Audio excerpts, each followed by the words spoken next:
Welcome to టీసెట్. ఈ వీడియోలో మనం ఇంటర్నేషనల్ రిలేషన్స్ యూనిట్ 1లో సంబంధించినటువంటి ఇండియా బంగ్లాదేశ్ అనేటువంటి ఒక చాప్టర్ మనం డిస్కస్ చేసుకోబోతూ ఉన్నాం. సో ఇండియాకి బంగ్లాదేశ్కి మధ్య ఎటువంటి సంబంధాలు అనేటువంటివి ఉన్నాయి, అదేవిధంగా ఎటువంటి ట్రీటీస్ జరిగినాయి అనేటువంటి అంశాలన్నీ కూడా డిస్కస్ చేద్దాం ఈ వీడియోలో మనం. సో ముందుగా ఇక్కడ మనం చూసుకున్నట్లయితే ఇక్కడ భారతదేశం మరియు బంగ్లాదేశ్ రెండు దేశాలకు కూడా ఎప్పటి నుంచో కూడా కల్చర్ రిలేషన్స్ అనేటువంటివి ఉన్నాయి. సో సాంస్కృతిక పరంగా రిలేషన్స్ ఉన్నాయి, లాంగ్వేజ్ పరంగా రెండు దేశాలకి కూడా సంబంధాలు ఉన్నాయి, హిస్టారికల్ ఆస్పెక్ట్లో రెండు దేశాలకి కూడా సంబంధాలు అనేటువంటివి ఉన్నాయని మనం చెప్పుకోవచ్చు.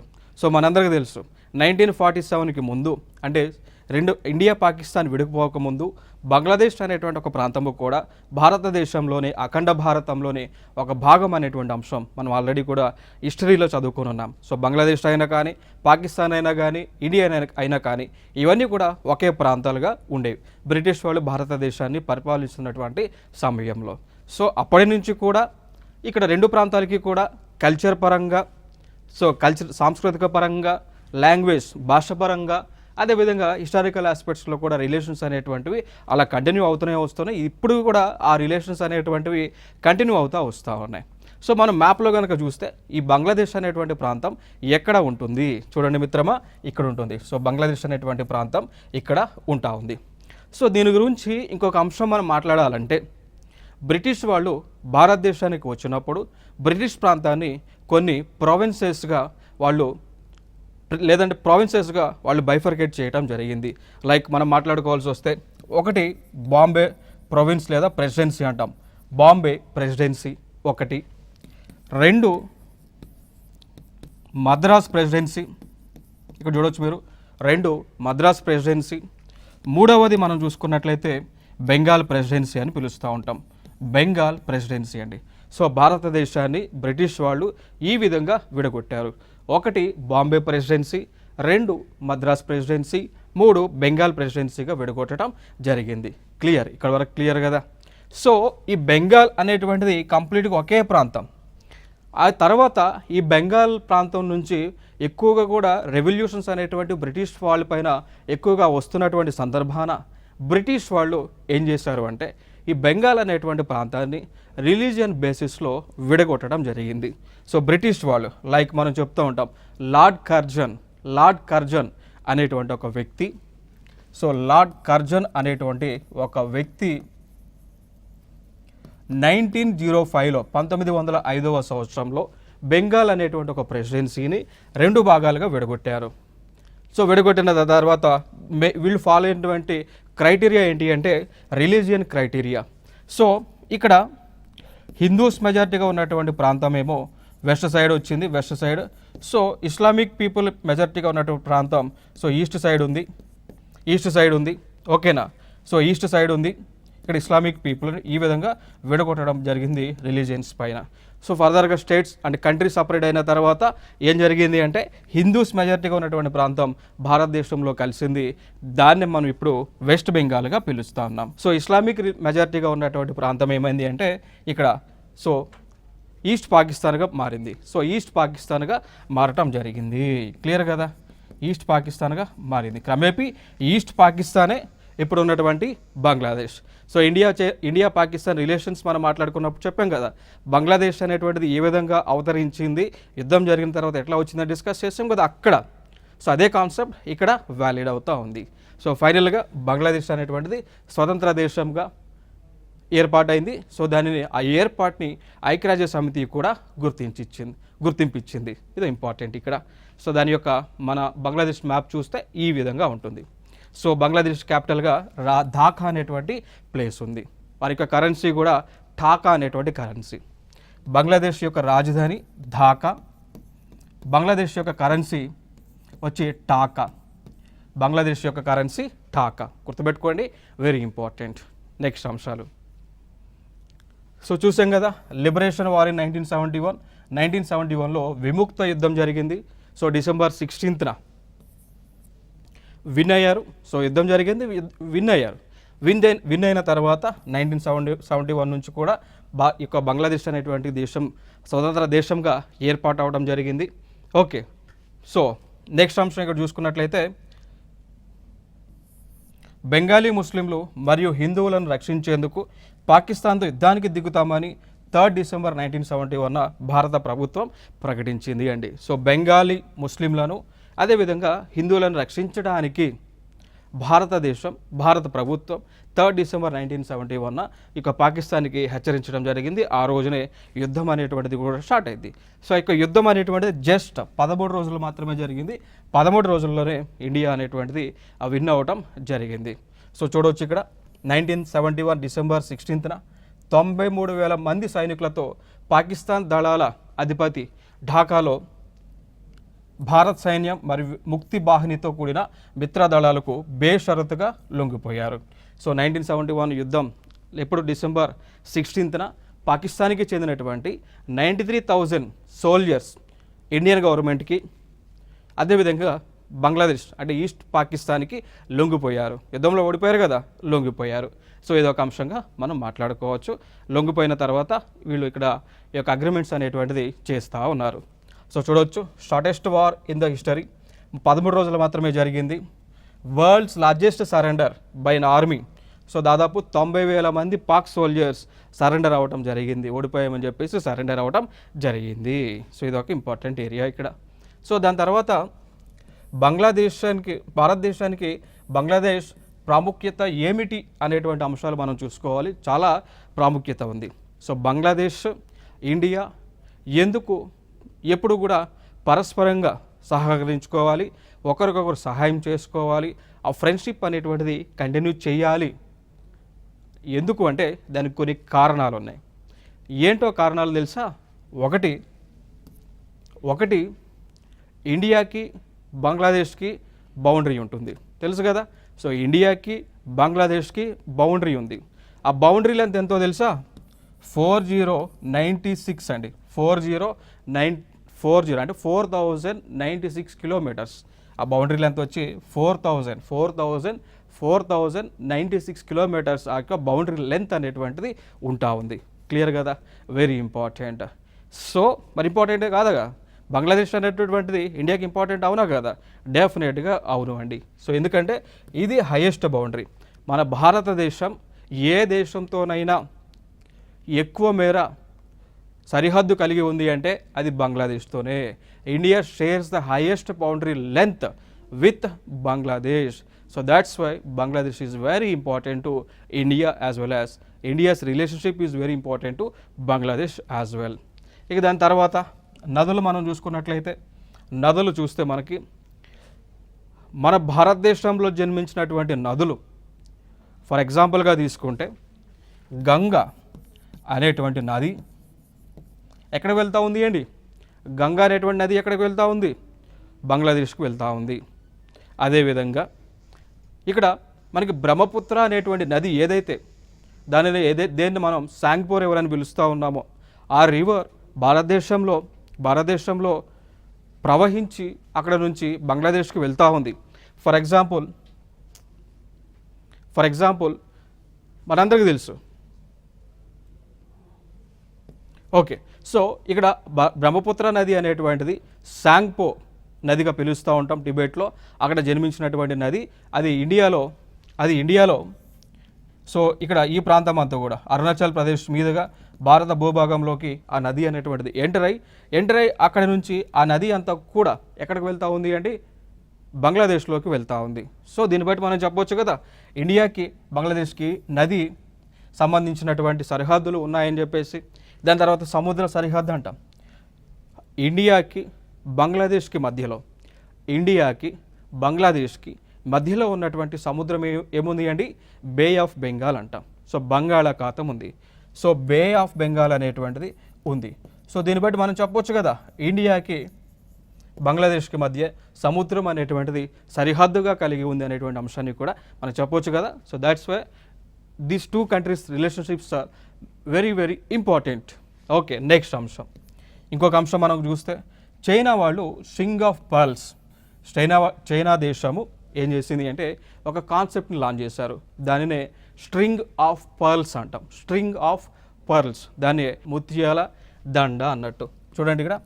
సో స్ట్రింగ్ అంటే దండ కదా, పర్ల్స్ అంటే ముత్యాలు. సో ఈ కాన్సెప్ట్ చైనా వాళ్ళు లాంచ్ చేశారు. ఈ కాన్సెప్ట్ యొక్క ముఖ్య ఉద్దేశం ఏంటి అంటే భారతదేశం చుట్టూ కూడా భారతదేశాన్ని కార్నర్ చేస్తూ పోర్ట్లను డెవలప్ చేయటం, ఎయిర్ బేస్లను డెవలప్ చేయటం, నేవీ బేస్లను డెవలప్ చేసేటువంటి కాన్సెప్ట్. చూడండి, చైనా వాళ్ళు ఏం చేశారు, ఇక్కడ పాకిస్తాన్కి దగ్గర గ్వాదార్ పోర్ట్ అనేటువంటిది డెవలప్ చేశారు. సో చైనా వాళ్ళు ఏం చేశారు, అక్కడ ఆర్మీడ్ బేస్ పెట్టారు, నేవీ బేస్ పెట్టారు.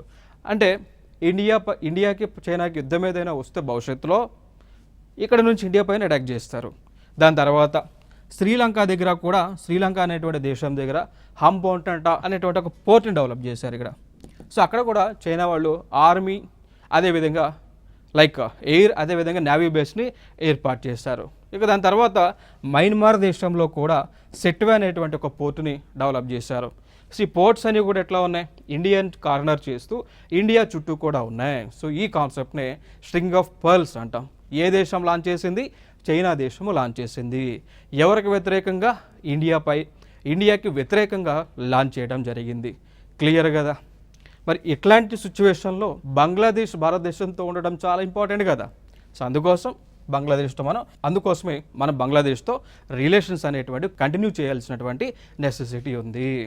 ఇంకొక అంశం మనం చూసుకున్నట్లయితే భారతదేశానికి బంగ్లాదేశ్ ప్రాముఖ్యత ఏంటి అంటే ఎకనామిక్ పరంగా చూస్తే, ఇన్ టర్మ్స్ ఆఫ్ ఎకానమీ, ఆర్థికంగా పరంగా చూస్తే, ఆర్థిక అంశాలకు సంబంధించి మనం చూస్తే ఒకటి, ఇండియా బంగ్లాదేశ్ రెండు దేశాలు కూడా ఒక అగ్రిమెంట్లో భాగస్వామ్యంగా ఉన్నాయి. అగ్రిమెంట్ పేరే సాఫ్టా, అంటే south Asian free trade agreement. ఓకేనా. సో సౌత్ ఏషియాలో ఉన్నటువంటి దేశాలన్నీ కూడా ఏకమయ్యి ఈ దేశాల మధ్య ఫ్రీ ట్రేడ్ అగ్రిమెంట్ చేసుకున్నాయి. అందులో కొన్ని దేశాలు చూస్తానగా ఇండియా కానీ, India Nepal, India Bangladesh, India Afghanistan. మరి ఇక్కడ కూడా ఈ అగ్రిమెంట్లో కూడా ఇండియా అదేవిధంగా బంగ్లాదేశ్ కూడా ఉన్నాయి కదా. ఇండియా అదేవిధంగా బంగ్లాదేశ్ కూడా ఉంది కదా. సో అట్లా ఇంపార్టెంట్గా మనం చెప్పుకోవాలి.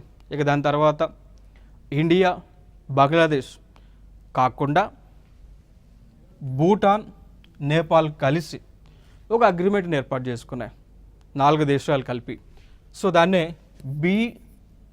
BIN అగ్రిమెంట్ అని పిలుస్తామండి. సో అదంటే బి అంటే బంగ్లాదేశ్, ఇంకొక బి భూటాన్, దాని తర్వాత ఐ అంటే ఇండియా, ఎన్ అంటే నేపాల్ అండి. So Bangladesh, Bhutan, India, Nepal. Clear కదా. ఈ దేశాల మధ్య ఒక రోడ్ కనెక్టివిటీని ఏర్పాటు చేస్తూ ఉంటారు. ఈ దేశాల మధ్య ఒక రోడ్డుని ఇస్తారు. ఇండియా, నేపాల్, భూటాన్, బంగ్లాదేశ్ మీదుగా ఉంటుంది. సో ఒకటే రోడ్. సో రోడ్ ఈ ఒక దేశం నుంచి ఇంకొక దేశానికి రోడ్డు ద్వారా ప్రయాణించవచ్చు. సో ఇట్లా ఒక అగ్రిమెంట్ని ఏర్పాటు చేసుకున్నాయి. దీని ద్వారా కలిగే బెనిఫిట్ ఏంటి అంటే ఈ దేశాల్లో ఉన్నటువంటి వస్తువులను ఎక్స్పోర్ట్ చేయవచ్చు, ఇంపోర్ట్ చేయవచ్చు, ఎగుమతి చేయవచ్చు, దిగుమతి చేయవచ్చు అన్నమాట. రైట్. సో దానికి అలా ఉపయోగపడే విధంగా అగ్రిమెంట్ చేసుకున్నారు. దానికి సంబంధించి రోడ్డు కూడా వేసేటువంటి కార్యక్రమం కూడా దాదాపు 99% కంప్లీట్ అవ్వడం జరిగింది. సో ఇట్లాంటి సిచ్యువేషన్ ఉన్నప్పుడు ఇండియా బంగ్లాదేశ్ ఫ్రెండ్షిప్ నెసెసిటీ కదా. సో అదే ఇక్కడ మనం చెప్తా ఉన్నాం. నెక్స్ట్ అంశం మనం చూడవచ్చు, ఇదే రోడ్ యొక్క BBIN మోటార్ వాహనాల ఒప్పందం అంటాం. సో ఇక్కడ మనం చూడండి, ఇక్కడ చూస్తే ఇక్కడ భువనేశ్వర్ ఏ రాష్ట్రము అండి, ఒడిశా రాష్ట్రం. సో ఇక్కడ నుంచి రోడ్డు జార్ఖండ్ రాంచీ కనెక్ట్ చేసి, రాంచీ నుంచి బీహార్ అంటే పాట్నానికి కనెక్ట్ చేశారు. పాట్నా నుంచి ఈ రోడ్ అనేటువంటిది నేపాల్కి టచ్ అవుతూ సిలిగురి కారిడార్ అంటామండి. ఇక్కడ చూస్తే మీరు సిలిగురి కారిడార్ ఉంటుంది, దీన్ని కనెక్ట్ చేస్తూ అక్కడ నుంచి థింపూకి కనెక్ట్ అయ్యి, థింపూ నుంచి అక్కడ నుంచి మళ్ళీ భూటాన్కి కనెక్ట్ అయ్యి, భూటాన్ నుంచి బంతంగ్ అనేటువంటి ప్లేస్కి కనెక్ట్ అయ్యి, అక్కడ నుంచి మళ్ళీ అస్సాంలో ఉన్నటువంటి గౌహతికి కనెక్ట్ అయ్యి, అక్కడ నుంచి బంగ్లాదేశ్ మీదుగా షెల్హెట్ అనేటువంటి ప్రాంతానికి, అక్కడ నుంచి ఢాకా నుంచి మళ్ళీ చిట్టగంగ్ పోర్ట్కి కనెక్ట్ అవుతూ ఉంది రోడ్డు. దాంతోపాటు సో ఈ రోడ్ని డెవలప్ చేసేటువంటి ప్రాజెక్టే BBIN అనేటువంటి ప్రాజెక్ట్. మరి సక్సెస్ అవ్వాలంటే ఇండియా బంగ్లాదేశ్ మధ్య రిలేషన్షిప్స్ అనేటువంటివి కంటిన్యూ చేయాలి, వెరీ ఇంపార్టెంట్. నెక్స్ట్ అంశం చూస్తే ఇంకొకటి, సో డిఫెన్స్ పరంగా కోఆపరేషన్ మనకు చూసుకున్నట్లయితే ఇండియా బంగ్లాదేశ్ మధ్య ఎక్సైజ్ సంప్రీతి అనేటువంటిది జరిగింది. సో ఎప్పుడు ఇది జరగబోతా ఉంది, గతంలో జరిగింది, మళ్ళీ 2026లో జరగబోతా ఉంది అండి. సో అది 11th ఎడిషన్ 3rd October 2026లో జరగబోతా ఉంది. సో జరిగేటువంటి ప్లేస్ ఉమ్రే, మేఘాలయలో జరగబోతా ఉంది, రైట్. సో ఇదొక ఇంపార్టెంట్ ఏరియా. ఇక దాని తర్వాత ఎక్సైజ్ మిలాన్ అనేటువంటిది 19 February 2024లో వైజాగ్లో, సో ఎక్సైజ్ మిలాన్ అనేటువంటిది 19 February 2024లో వైజాగ్ నగరం దగ్గర జరిగింది అండి. ఇది ఒక అంశంగా మనం చెప్పుకోవచ్చు. ఇంకా ఫర్దర్గా బోర్డర్ మేనేజ్మెంట్ మనం మాట్లాడుకున్నాం. ఇండియాకి బంగ్లాదేశ్కి బోర్డర్ షేరింగ్ ఉంటుంది, దాదాపు 4096.7 కిలోమీటర్స్ మేర ఆ యొక్క లెంత్ అనేటువంటిది షేర్ అవుతూ ఉంది. దీనిని పురస్కరించుకొని కూడా గతంలో ల్యాండ్ బౌండరీ అగ్రిమెంట్ అంటాం. సో ల్యాండ్ బౌండరీ అగ్రిమెంట్ అనేటువంటిది ఇండియా బంగ్లాదేశ్ మధ్య జరిగింది. క్లియర్ కదా, జరిగింది. దీనికి సంబంధించి కూడా భారత ప్రభుత్వం ఒక రాజ్యాంగ సవరణ చేసింది. దాని నెంబర్ ఎంత, వెరీ ఇంపార్టెంట్, 100 అండి, 100. సో 100 కాన్స్టిట్యూషనల్ అమెండ్మెంట్ యాక్ట్ అనేటువంటిది భారత ప్రభుత్వం చేసింది. సో అది దేనికి సంబంధించింది అంటే ల్యాండ్ బౌండరీ అగ్రిమెంట్. దేనికి సంబంధించింది? Land boundary agreement, very important. ఇది ఒక ప్రీవియస్ ఇయర్ క్వశ్చన్ కూడా. ఏమని అడిగారు అంటే ల్యాండ్ బౌండరీ అగ్రిమెంట్ ఏ రెండు దేశాల మధ్య జరిగింది? ఇండియా బంగ్లాదేశ్ మధ్య జరిగింది. దాని తర్వాత పాలిటీ ఆస్పెక్ట్లో ఇంకొక అంశాన్ని అడిగారు అండి. సో లైక్ మ్యాచ్ ది ఫాలోయింగ్లో అడిగారు. ఏ విధంగా అడిగారు అంటే ఒక పక్క కాన్స్టిట్యూషనల్ అమెండ్మెంట్ యాక్ట్స్ ఇచ్చారు, CAA అంటాం.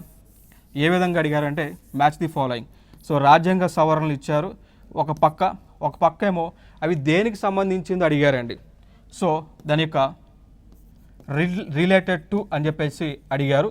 సో ఒక పక్క 100 ఇచ్చారు, 101 ఇచ్చారు, ఓకేనా. సో 103 ఇచ్చారు, ఈ విధంగా ఇచ్చారు. సో ఇవి దేనికి సంబంధించింది అంటే 100 ఏమో land boundary agreement India Bangladesh మధ్య, 101 ఏమో GSTకి సంబంధించినటువంటి రాజ్యాంగ సవరణ, 103 ఏమో ఎకనామికల్ వీకర్ సెక్షన్ సంబంధించినటువంటి రాజ్యాంగ సవరణ జరగటం జరిగింది. ఇవి ఇంపార్టెంట్ ఏరియాస్. ఇక ఫర్దర్గా మనం మాట్లాడుకోవాల్సి వస్తే భారతదేశం మరియు బంగ్లాదేశ్ మధ్య కొన్ని అంశాలు మనకి ఉన్నాయండి. సో చూస్తే నదులకు సంబంధించినటువంటి అంశాలు ఇక్కడ. సో భారతదేశం మరియు బంగ్లాదేశ్ మధ్య 54 ఉమ్మడి నదులు ప్రవహిస్తూ ఉన్నాయండి.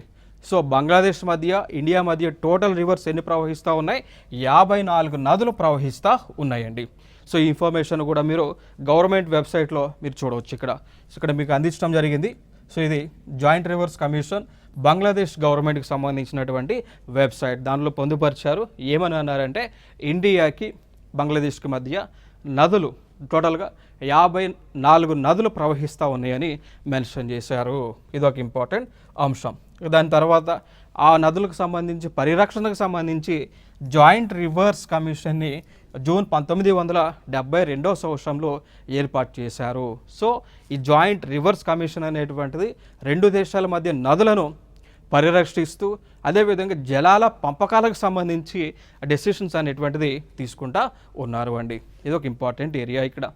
నెక్స్ట్ దాని తర్వాత కనెక్టివిటీ గురించి మాట్లాడాలంటే ట్రాన్స్పోర్టేషన్ గురించి మాట్లాడాలంటే ఇక్కడ భారతదేశం మరియు బంగ్లాదేశ్ మధ్య 1965కి ముందు ఉన్న రైలు మార్గాలు మరియు కనెక్టివిటీ లింకులను ఏం చేశారు? రిస్టోరేషన్ చేశారు. సో అవి ఫర్ ఎగ్జాంపుల్గా తీసుకుంటే ఇండియా మధ్య బంగ్లాదేశ్ మధ్య ట్రైన్ అనేటువంటిది స్టార్ట్ చేశారు. ఆ ప్రాంతాలు మనం చూసుకున్నట్లయితే హల్దియాబారి అదేవిధంగా చిలాహతి అండి. సో హల్దియాబారి చిలాహతి అనేటువంటి రెండు ప్రాంతాల మధ్య రైలుని ప్రారంభించారు. సో ఇది ఇండియాకి బంగ్లాదేశ్ మధ్య కనెక్టివిటీగా ఉంది. నెక్స్ట్ అంశం చూస్తే ఇక్కడ చూడవచ్చు, చిలాహతి అనేటువంటిది బంగ్లాదేశ్కి చెందినటువంటి ప్రాంతం, హల్దీబారి అనేటువంటిది భారతదేశానికి సంబంధించినటువంటి ప్రాంతం. సో రెండు ప్రాంతాల మధ్య రైలు కనెక్టివిటీని రెస్టోరేషన్ చేశారు 2021లో. నెక్స్ట్ అంశం, ఇంకొక అంశం మైత్రి ఎక్స్ప్రెస్, అదేవిధంగా బంధాన్ ఎక్స్ప్రెస్లను. సో మైత్రి ఎక్స్ప్రెస్, బంధాన్ ఎక్స్ప్రెస్లను కూడా మైత్రి ఎక్స్ప్రెస్ అదేవిధంగా బంధాన్ ఎక్స్ప్రెస్లను కూడా మళ్ళీ రన్ చేస్తూ ఉన్నారు. మళ్ళీ అగర్తల త్రిపుర రాష్ట్రం మరియు అకోరా బంగ్లాదేశ్ మధ్య కూడా ఈ యొక్క కనెక్టివిటీ రైలు ప్రయాణం అనేటువంటిది ప్రారంభం అవటం జరిగింది. క్లియర్ కదా. నెక్స్ట్ ఇంకొక అంశం, ఇక్కడ ఇండియాలో ఎన్సిజిసి అనేటువంటిది ఉంటుంది. ఎన్సిజిసి అండి, ఇండియాలో ఎన్సిజిసి అంటే ఉంటుంది.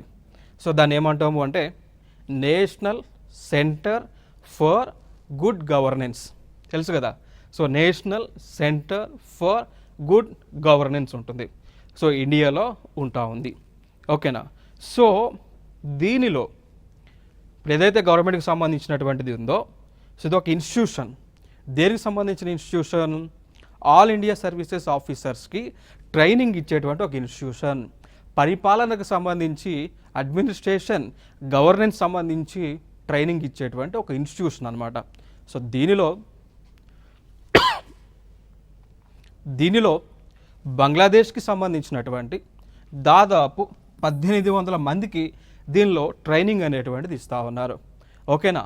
So national centre for good governance అనేటువంటి భారతదేశానికి చెందినటువంటి ఒక ఇన్స్టిట్యూషన్లో దీనిలో బంగ్లాదేశ్కి చెందినటువంటి 1800 మంది ఆఫీసర్స్కి, సివిల్ సర్వెంట్స్కి ఇక ట్రైనింగ్ అనేటువంటిది ఇస్తూ ఉన్నారు.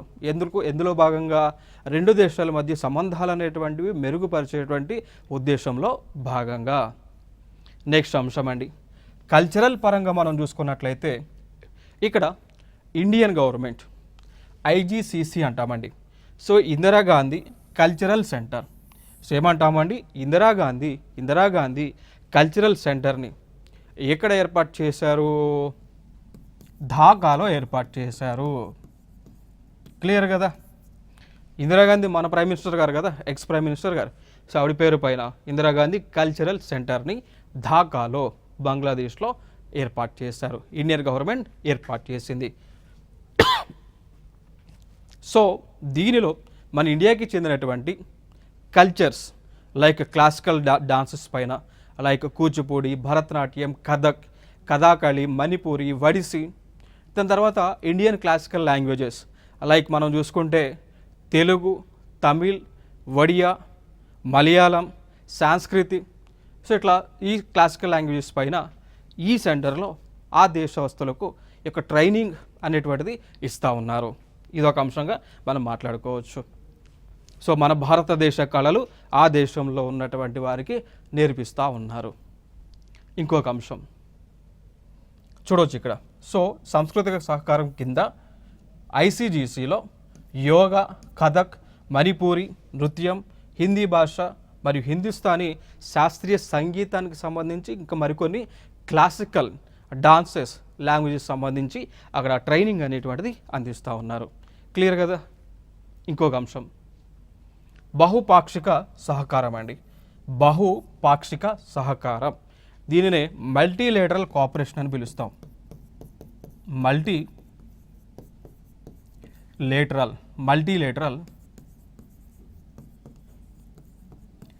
కోఆపరేషన్ అని మనం పిలుస్తూ ఉంటాం. క్లియర్. సో అంటే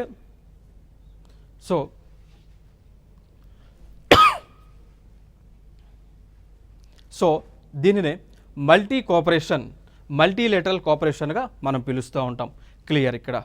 సో అంటే ఇక్కడ కొన్ని దేశాలు కొన్ని కూటములను ఏర్పాటు చేసుకున్నాయి. ఫర్ ఎగ్జాంపుల్గా తీసుకుంటే సార్క్ అంటాం.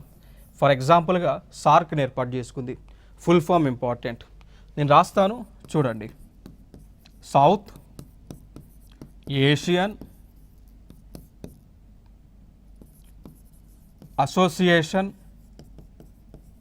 అసోసియేషన్ దేనికోసం? ఫర్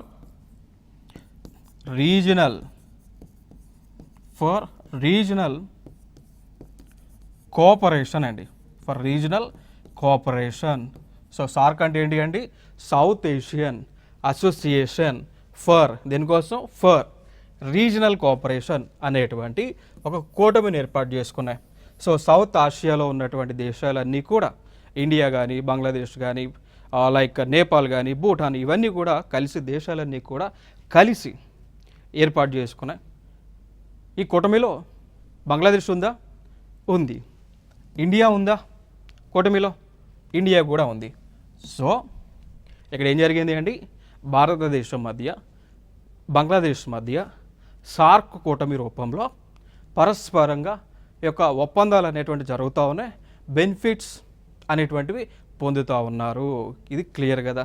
సో సార్క్లో మిగిలినటువంటి దేశాలు చూస్తే ఒకటి ఆఫ్ఘనిస్తాన్ ఉంది, బంగ్లాదేశ్ ఉంది, భూటాన్ ఉంది, ఇండియా ఉంది, మాల్దీవ్స్ ఉంది, నేపాల్ ఉంది, పాకిస్తాన్ ఉంది, శ్రీలంక ఉంది. సో సౌత్ ఏషియన్ కంట్రీస్ అన్నీ కూడా ఉండటం జరిగింది. ఓకేనా? సో ఇదొక అంశంగా మనం మాట్లాడుకోవాలి. దాని తర్వాత ఇంకొక అంశం ఉంటుంది.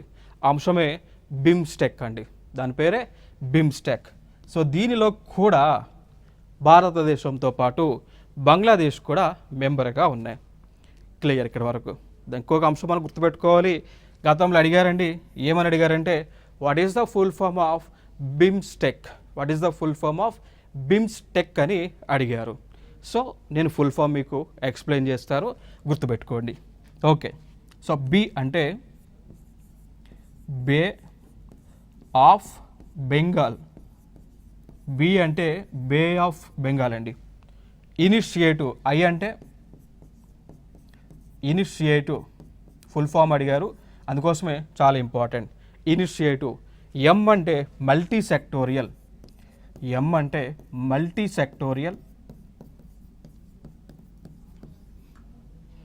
MS and multi sectorial.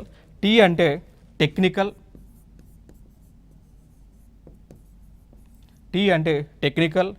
ఈ అంటే ఎకనామిక్, ఆర్థికపరమైనటువంటి అంశాలపైన. సి అంటే తెలుసు కదా, కోఆపరేషన్. రైట్. సో ఫైనల్గా బిమ్స్టెక్ అనేటువంటి కూటమి ఎందుకు ఏర్పాటు చేశారు అంటే బే ఆఫ్ బెంగాల్ చుట్టూ ఉన్నటువంటి దేశాలు, ఈ దేశాలన్నీ కూడా ఒక తాటిపైన వచ్చి వివిధ అంశాలు, వివిధ సెక్టార్లకు సంబంధించి, టెక్నాలజీకి సంబంధించి, ఆర్థికపరమైనటువంటి అంశాలకు సంబంధించి ఒకరికొకరు కోఆపరేషన్, సహకారం అందించుకునేటువంటి ఒక కూటమి. సో దీనిలో ఏ దేశాలు ఉన్నాయండి? బంగ్లాదేశ్ ఉంది, భూటాన్ ఉంది, ఇండియా ఉంది, నేపాల్ ఉంది, శ్రీలంక అండ్ మయన్మార్ ఉంది. ఓకేనా? మరి దీన్ని మీరు ఎట్లా గుర్తుపెట్టుకుంటారు అంటే దీనికి ఒక కోడ్ నేను చెప్తాను. ఆ కోడే ఎంబీబీఎస్ పెయిన్ అండి. సో కోడ్ వచ్చేసి ఎంబీబీఎస్ పెయిన్, PAIN. సో మనకి నొప్పి వచ్చినప్పుడు ఎక్కడ పోతాం? ఎంబీబీఎస్ చదివిన డాక్టర్ దగ్గరికి పోతాం. సో ఎంబీబీఎస్ పెయిన్ గుర్తుపెట్టుకోండి. సో ఎం అంటేనేమో ఇక్కడ మనం చూసుకోవచ్చు మయన్మార్, బంగ్లాదేశ్, భూటాన్, శ్రీలంక. దాని తర్వాత పి మనకు చూసుకుంటే దాని తర్వాత ఆఫ్ఘనిస్తాన్, ఇండియా, నేపాల్ ఉండటం జరిగింది అండి. రైట్. సో ఇవి ఇక్కడ మనం గుర్తుపెట్టుకోవాల్సినటువంటి అంశాలు. నెక్స్ట్, సో భౌగోళిక రాజకీయ సవాళ్ళు ఉన్నాయి. సో ఇక్కడ ఇండియా బంగ్లాదేశ్కి మధ్య పొలిటికల్గా, జియోగ్రఫికల్ పరంగా ఇక్కడ కొన్ని డిస్ప్యూట్స్ అయితే మనకి ఇక్కడ ఉండటం జరిగింది. సో ఆ డిస్ప్యూట్స్ మనం చూసుకుంటే ఒకటి సరిహద్దు వివాదాలు ఉన్నాయి. సో లైక్ అస్సాం రాష్ట్రం, త్రిపుర రాష్ట్రం దగ్గర కూడా రెండు దేశాలకి కూడా సరిహద్దుకు సంబంధించినటువంటి సమస్యలు అయితే ఉన్నాయి. ఇది ఒక అంశాన్ని అయితే గుర్తుపెట్టుకోండి. ఓకేనా? సో దాంతోపాటు రెండు దేశాల మధ్య అక్రమ వలసలకు సంబంధించినటువంటి అంశాలు మనకు కనిపిస్తూ ఉన్నాయి. ఇప్పుడు ఇంకొక అంశం మనం మాట్లాడుకోవాల్సి వస్తే బంగ్లాదేశ్కి అదేవిధంగా ఇండియాకి మధ్య బౌండరీ అనేటువంటిది పాకిస్తాన్ లెక్క ఉండదు, పాకిస్తాన్ మాదిరి ఉండదు. ఓకేనా? సో ఇండియాకి బంగ్లాదేశ్కి మధ్య బౌండరీ అనేటువంటిది ఒక పోరస్ బౌండరీగా, అంటే పర్టికులర్ బౌండరీ ఉండదు. సో ఆ దేశం వాళ్ళు భారతదేశంలోకి ఈజీగా రావచ్చు, ఇండియా నుంచి మళ్ళీ తిరిగి బంగ్లాదేశ్లోకి వెళ్ళొచ్చు అన్నట్టు. దాని ద్వారా కలిగేటువంటి నష్టాలు ఏంటి అంటే ఒకటి, ఎక్కువగా డ్రగ్ ట్రాఫికింగ్ జరుగుతూ ఉంది, డ్రగ్స్ స్మగ్లింగ్ జరుగుతూ ఉంది, ఫేక్ కరెన్సీ అనేటువంటిది ఎక్కువగా భారతదేశంలోకి వస్తూ ఉంది. ఓకేనా? సో హ్యూమన్ ట్రాఫికింగ్ కూడా జరుగుతూ ఉంది అండి. సో ఇవన్నీ కూడా నష్టాలుగా మనం మాట్లాడుకోవచ్చు. ఇవి ఇక రెండు దేశాల మధ్య ఉన్నటువంటి సమస్యలుగా మనం ఇక్కడ మాట్లాడుకోవచ్చు అండి. ఇక దాని తర్వాత ఇంకొక అంశం మనం మాట్లాడుకోవాల్సి వస్తే సెక్యూరిటీ ఛాలెంజెస్ చూస్తే, అంటే భద్రత సవాళ్ళు చూస్తే ఏంటి అంటే, మన భారతదేశంలో టెర్రరిస్ట్ గ్రూప్స్గా కొన్ని సంస్థలను డిక్లేర్ చేశారు. అవే ఉల్ఫా అంటాం, united liberation front of Assam, ULFA అంటాం. దాని తర్వాత national democratic front of Bodoland మరియు national democratic front of Bodoland ఇంకొక సంస్థ. దాని తర్వాత national liberation front of Tripura. ఈ సంస్థలన్నింటినీ కూడా ఇండియన్ గవర్నమెంట్ బ్యాన్ చేసి ఒక టెర్రరిస్ట్ అలైన్డ్ సంస్థలుగా డిక్లేర్ చేశాయి. వీరందరూ కూడా బంగ్లాదేశ్లోనే కార్యకలాపాలన్నీ కూడా నిర్వహిస్తూ ఉన్నారు. బంగ్లాదేశ్లో ఉంటూ ఇండియా పైన వీళ్ళు అనేక అసాంఘిక కార్యక్రమాలన్నీ కూడా చేస్తూ ఉన్నారు. ఇదొక భద్రతా సవాళ్ళుగా మనం గుర్తుపెట్టుకోవాల్సినటువంటి అంశం. ఇంకొక వెరీ ఇంపార్టెంట్ అంశం, రెండు దేశాల మధ్య, ఇండియా బంగ్లాదేశ్ మధ్య ఫరక్కా బ్యారేజ్కి సంబంధించి వివాదం అనేటువంటిది ఉంది అండి. ఫరక్కా బ్యారేజ్కి సంబంధించి రెండు దేశాల మధ్య వివాదం ఉంది. Very important, previous year question కూడా ఇది. ఇది పీవైక్యూ. ఏమని అడిగారంటే, ఫరక్కా బ్యారేజ్ సంబంధించి ఏ రెండు దేశాల మధ్య వివాదాలు కొనసాగుతూ ఉన్నాయని అడిగారు. అది ఇండియా బంగ్లాదేశ్ మధ్య వివాదం జరుగుతూ ఉంది. దేనికి సంబంధించింది అంటే, గంగా నది నుండి హుగ్లీ నదికి నీటిని మళ్లించడం బంగ్లాదేశ్ గతంలో చాలాసార్లు లేవనెత్తినటువంటి ఆందోళన అండి. గంగా నది ఏదైతే ఉందో ఆ గంగా నదిలో ఉన్నటువంటి నీరుని ఇక్కడ వెస్ట్ బెంగాల్లో ఉన్నటువంటి హుగ్లీ నదికి తరలిస్తూ ఉన్నారు. ఆ తరలించేటువంటి కార్యక్రమాన్ని బంగ్లాదేశ్ వ్యతిరేకిస్తూ ఉంది. ఇదొక మనకి వాటర్ డిస్ప్యూట్గా మాట్లాడుకోవచ్చు. ఇవి ఇండియాకి బంగ్లాదేశ్కి సంబంధించినటువంటి అంశాలు అండి. మేజర్గా అన్ని కాన్సెప్ట్స్ అన్నీ కూడా డిస్కస్ చేసాం. అదేవిధంగా ప్రీవియస్ ఇయర్ ఎగ్జామ్స్లో వస్తున్నటువంటి క్వశ్చన్స్ అన్నీ కూడా మనం డిస్కస్ చేయడం జరిగింది. ఇక నెక్స్ట్ వీడియోలో మరికొన్ని అంశాలతో మీ ముందుకు రావడం జరుగుతుంది. Signing off. Thank you.